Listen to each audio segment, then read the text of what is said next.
Red velvet bento cake বানিয়েছিলাম, সাথে ছিল কাপকেক, চকলেট কাপকেক ছিল। তো সেটাই ডেকোরেশন ভিডিও আজকে আপনাদের সাথে শেয়ার করছি। আসসালামু আলাইকুম, হ্যালো এভরিওয়ান, সবাই কেমন আছেন? আশা করছি ভালো আছেন। আমরা আলহামদুলিল্লাহ ভালো আছি। আমার নতুন আরও একটি ভিডিওতে আপনাদের স্বাগত। তো আজকে আবারও একটি কেক ডেকোরেশন ভিডিও নিয়ে হাজির হয়েছি। তো এই কেকটা অর্ডার করেছিল আমার বাড়িওয়ালার, আমি যে বাসায় থাকি বাড়িওয়ালার মেয়ে অর্ডার করেছিলেন। তিনি হয়তো তার কোনো ফ্রেন্ডের জন্য অর্ডার করেছিল। তো কেকটা ছিল রেড ভেলভেট কেক। এটা বেক করেছি 1/2 পাউন্ডের কেক বেস, বাট এটা ডেকোরেশন পরে 1/2 পাউন্ড হয় না, এটা কিন্তু আর অনেক বেশি হয়ে যায়, 300 বা 350 গ্রামের মতো হয়ে যায়। তো এখানে আমি কেকের একটা স্লাইসের মধ্যে দিয়ে দিলাম সুগার সিরাপ।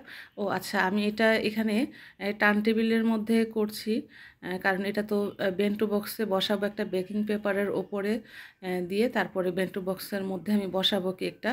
সেজন্য আর কিন্তু আমি বোর্ডের মধ্যে ডেকোরেশনটা করছি না, যেহেতু এটা উঠিয়ে ফেলবো বেকিং পেপারে দিয়ে, তারপরে বেন্টো বক্সে বসাবো, সেই জন্য আমি টার্ন টেবিলের মধ্যেই এই কেকটা ডেকোরেশনটা করছি।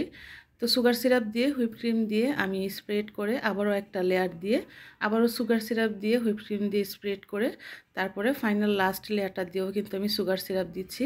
তো সুগার সিরাপ দিয়ে তারপরে অল্প কিছু ক্রিম দিয়ে ক্রাম কুট করে, আমি কিন্তু এটা আজকে আর ফ্রিজে রাখিনি ক্রাম কুট করে। তো ক্রাম কুট করে মানে সাথে সাথেই ডেকোরেশনটা কমপ্লিট করে ফেলবো। আমার আজকের এই ভিডিওটি যদি আপনাদের কাছে ভালো লাগে, please like, comment and share করবেন। যারা আমার এই ভিডিওটি আমার ফেসবুক প্রোফাইল থেকে দেখছেন, এখনও আমার প্রোফাইলটিকে ফলো করেননি, প্লিজ আমার প্রোফাইলটিকে ফলো করে রাখবেন। আর যারা এই ভিডিওটি আমার ইউটিউব চ্যানেল থেকে দেখছেন, এখনও আমার চ্যানেলটিকে সাবস্ক্রাইব করেননি, প্লিজ আমার চ্যানেলটিকে সাবস্ক্রাইব করে লাইক, কমেন্ট অ্যান্ড শেয়ার করে পাশেই থাকবেন। তো ক্রাম কোট করা তো হয়ে গেছে, এখন এই তো আমি সাথে সাথেই কিন্তু আবার ক্রিম দিয়ে দিচ্ছি। তো একটা নজলের সাহায্যে কিন্তু আমি ক্রিমটা দিচ্ছি। নজলের সাহায্যে দিলে পুরোটা কেকের মধ্যে ক্রিম কিন্তু একদম সমানভাবে পড়ে, আর ফিনিশিংটাও খুব তাড়াতাড়ি দেয়া যায়। সেজন্য নজলটা দিয়ে দিলে খুব সুন্দরভাবে তাড়াতাড়ি ফিনিশিং করা যায়। তো এই তো আমি একটা প্যালেট নাইফ দিয়ে ফিনিশিং করার চেষ্টা করছি। ছোট কেকগুলো যখন ডেকোরেশন করি 1/2 পাউন্ড, তো সেগুলো করার সময় না মনে হয় যেন আমার হাতেই লাগে না। 1 পাউন্ড, 1.5 পাউন্ড, 2 পাউন্ড ওই ওজনের কেকগুলো করতে মানে যতটা স্বাচ্ছন্দ্য বোধ করি, ছোট কেকগুলো করার সময় কেন জানি ভালো লাগে না, বাট তারপরেও করতে তো হবেই। তো এই তো প্যালেট নাইফ দিয়ে ফিনিশিং করার পরে একটা স্ক্রেবার দিয়েও আমি ভালোভাবে ফিনিশিং করে নিচ্ছি। তো কেকের ফিনিশিং করাটা আমার হয়ে গেছে অলরেডি। তো এখন যেই ছবিটা দিয়েছিল কেকের, সেটার মতোই করার চেষ্টা করছি। যে বেন্টো বক্সের ছবিটা দিয়েছিল কেকের মধ্যে যেমনই ছিল ওই রকমই করার চেষ্টা করছি। তো আমি কি বলে এটাকে, পার্পেল কালারটা দিয়ে ওপরে একটা ডিজাইন করে দিচ্ছি প্যালেট নাইফ দিয়ে, মানে অল্প কিছু ক্রিম নিয়ে নিয়ে আমি প্যালেট নাইফ দিয়ে সমান করে দিচ্ছি। এটা আসলে কি বলে আমি জানি না, তো এটা ভিডিও দেখে আপনারা বুঝে নেবেন। তো এই ডিজাইনটা ছিল ওই কেকের মধ্যে। তো বেন্টু কেকসে সাধারণত নর্মাল ডিজাইনই হয়, অত গর্জিয়াস ডিজাইন হয় না। তো প্যালেট নাইফ দিয়ে আমি ডিজাইনটা করে নিলাম। তারপরে ওপরে কিছু সুগার বল দিয়ে দিচ্ছি, বুলেট সুগার বল। তো ফার্স্টে ইয়েলো আর হচ্ছে গ্রিন কালারটা দিয়েছিলাম, পরে আমার মেয়ে বলছিলাম ওইটা ভালো লাগছে না, তো অফ ক্যামেরায় পরে এগুলো আমি তুলে নিয়েছিলাম।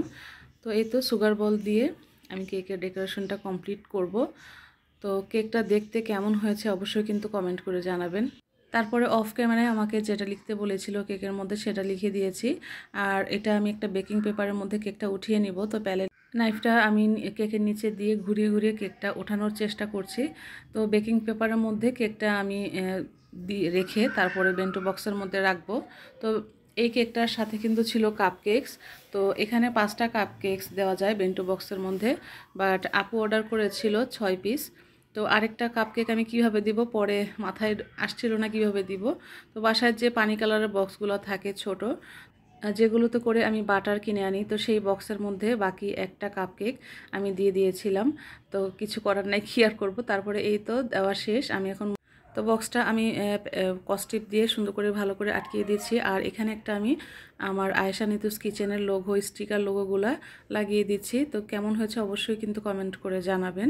তো আজকের ভিডিওটি এই পর্যন্তই। সব ভালো থাকবেন। আসসালামু আলাইকুম, আল্লাহ হাফেজ।